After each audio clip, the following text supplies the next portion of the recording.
My name is Kathleen Bombach, and I'm an assistant professor of English at El Paso Community College. And I did my research on the effect of using podcasting to improve students' self-editing and proofreading skills. Podcasting is a perfect tool for editing and proofreading for students.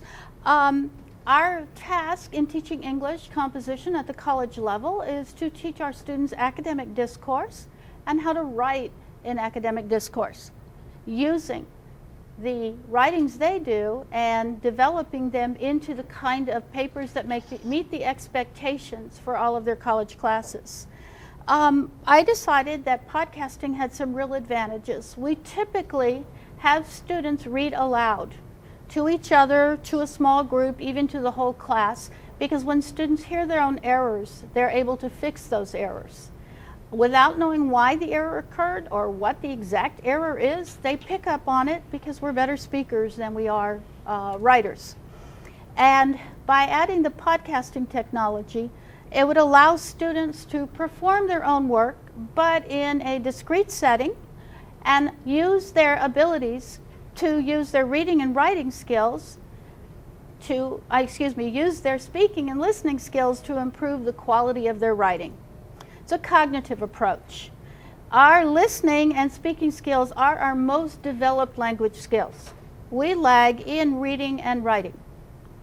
We speak grammatically. We can speak and organize coherent, maybe not sentences, but we express ideas in an organized, coherent kind of way. But when students sit down to write, it does not come out that way. So, what I did was to test whether having students create podcasts of their own papers would allow them to use their superior abilities to speak and listen to improve their performance on the paper with editing and proofreading. Podcasting is growing to be a much more popular form of enhancing instruction. In the Lit Review, I briefly go over various uses for podcasting. I could not find one like this. I did find some interesting things that iTunes now has over 1 billion downloads from iTunes University of various podcasts, and of course, many universities and colleges around the world, and in the United States especially, are putting whole courses up on iTunes, along with supplementary material. There are advantages to podcasting as opposed to having students make videos. Podcasting is a much more ubiquitous technology available to students. It runs on many different devices, including telephones, iPods, MP3 players, etc., or computers. It's much smaller downloads, and you don't have to have a camera. Podcasting, I think, is a very fruitful avenue for enhancing instruction. So mainly podcasting is used as a supplement to instruction, and although it was anticipating that podcasting's benefit would be that its mobility, that students could download podcasts on their own devices and walk around and listen to podcasts of lectures or of supportive materials, readings, etc., it turns out that most students are using it as a study aid. I was unable to find this particular type of use of podcasting in the literature. I'm not saying it doesn't exist, I just couldn't find it, but I found a lot of other uses. So it's obvious that in education we are exploring podcasting as a supportive technology. And you're welcome to go online and read the paper and read the literature review and find out. I really want to get into talking about my experiment. Okay. I decided to measure students' perceptions. I wasn't able to, at this point, to measure actual performance, comparing grades or outcomes on their papers, but I was able to measure their experiences. My null hypothesis is that students would not perceive any change or improvement by using the process of creating a podcast of their own work. My alternative hypothesis is that they would find a change in their performance, in their writing, on the basis of using the podcasting. The methodology, I took 4 sections of freshman composition, N was 78, the number of students, 3 sections were at our downtown campus and ran the regular semester. 1 section was at a different campus and ran for half the semester, a mini-mester format. Students then attended twice as many hours a week. The demographics of my student population, they were virtually all Mexican American or Mexican nationals. They were sort of a typical community college student age, 18 to 35, about half female, about half male. Most were second language learners of English.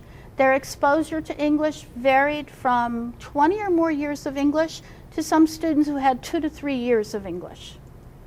It's kind of a typical population at El Paso Community College. In this particular course they were enrolled in, the first semester of freshman comp, they write 4 papers and take a final. I took the 3rd and 4th papers, so the last half of the semester, for the podcast experiment. 78 students completed the course. 59 students, or 76%, completed the survey. Doing the survey was entirely voluntary, so they had to choose to do that. Doing the podcast was not voluntary, although it was not graded. The procedure that I followed was, first, of course, I modeled how to make a podcast, and we made a little podcasting class. I showed them how easy it was with the software we had available, with the computer lab equipment, the computers, and with the headset and the microphone.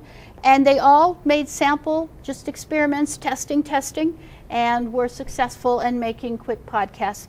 They felt like it was like what they understood of recording music. It made sense to them. It fit into their mindset.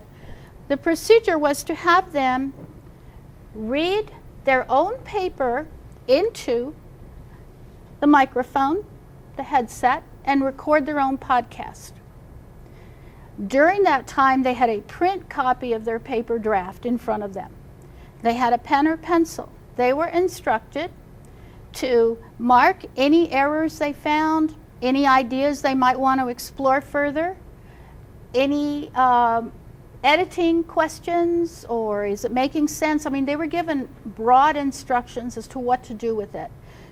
Once they did this, they were instructed to play it back to themselves. They were also shown how to pause the podcast, whether they were making it or whether they were listening to it, how to pause it so they could look at all of the different writing issues that came up. Now, they were told the podcasts were private. I would not listen to the podcasts except for spot checking to make sure they did it. They could delete any attempts they didn't want to follow through on. They could stop at any point and start over. I did have some students who did it as many as 4 or 5 times until they felt like their paper sounded right. They were given 45 minutes to go through at least their first attempt at using the podcasting, because it was scheduled during regular class time. At the end of the semester, they completed a voluntary survey on SurveyMonkey. I did not collect their expected grades because their answers were all anonymous, and the actual grades for the course ranged all the way from students who failed to students who earned A's and everything in between. The results of the research, 82% said they heard punctuation and grammar errors as they read or listened to their own podcast. 81% made changes in words and phrases based on what they heard. Now, I don't know what happened to the 1% that heard errors and never made a change. 59% changed the organization or the content. 45% found making the podcast very useful. Another 36% found it useful. 11% had no opinion, and 9% found it not useful at all. They were nervous, but again, they likened it to making music podcasts, music MP3s. They were fearful, but they all succeeded with relatively a short period of training and demonstration. It was pretty easy for them. So, thank you very much, and the paper is online for you to read.